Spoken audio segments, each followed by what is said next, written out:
Valentina Kuryliw has spent decades trying to get the Holodomor into school curricula in Canada. It comes from two words, famine, holod, and mor. Morete means to inflict a torturous death. She's referring to the Soviet forced famine in Ukraine in the 1930s, when people farming the richest soil in Europe were forced to starve by the Soviet government. Valentina is the daughter of survivors of Stalin's terror. Her mother, Nedіля, was 10 years old when the Soviets forced her family into starvation. Valentina's mother did not want to talk to her daughter about the horrors of the Holodomor. She was worried about the effect it was going to have on me. She said it was enough that she had gone through it personally, and she didn't want me to be waking up in the middle of the night.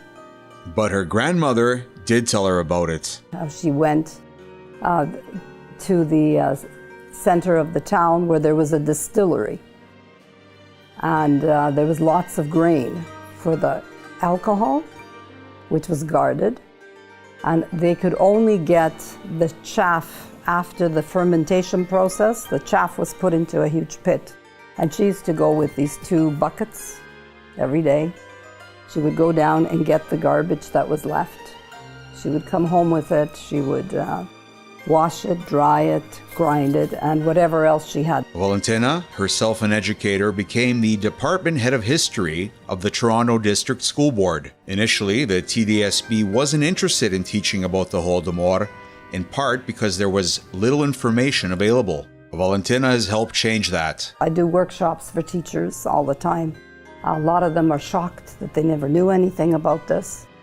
They feel that, I have to tell them it's been denied, it's been covered up, and it's been ignored. Valentina has combined her decades of work to author Holodomor in Ukraine, the Genocidal Famine 1932-1933, learning materials for teachers and students. She has identified curriculum applications for teaching the Holodomor in Alberta, Manitoba, Ontario, and Saskatchewan. I try to teach it from a human rights position. The first step to a genocide is bullying. What happens against one person is transferred to a group.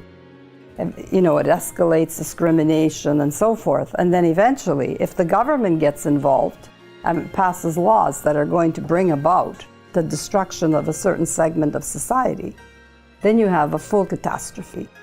You have to learn about different genocides. And this is one of the classic ones of how food was used as a weapon. There are some very good reasons to teach this very difficult topic. The point is that we have to stop it in the bud. And if our children learn how to recognize what some of these steps are, that they will be equipped, whether it's in Canada or on the world arena.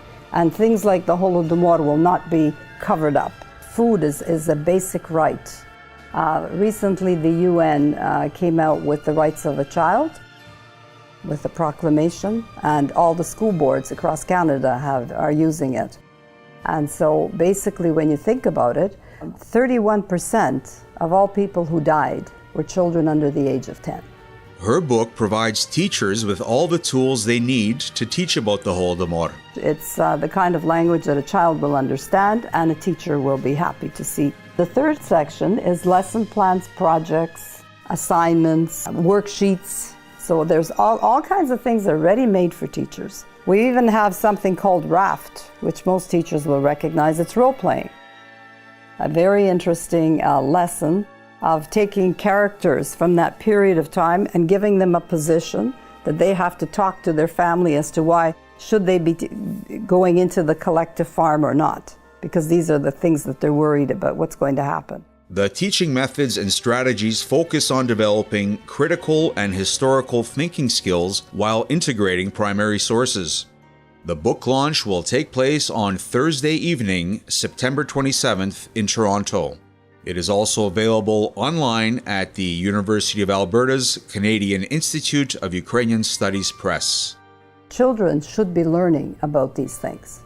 We have to be aware of the fact that food can be taken away from those who produce it, and they and their families can be left to starve. And so they have to be vigilant, they have to look after what's happening in their own society to make sure that this does not reoccur.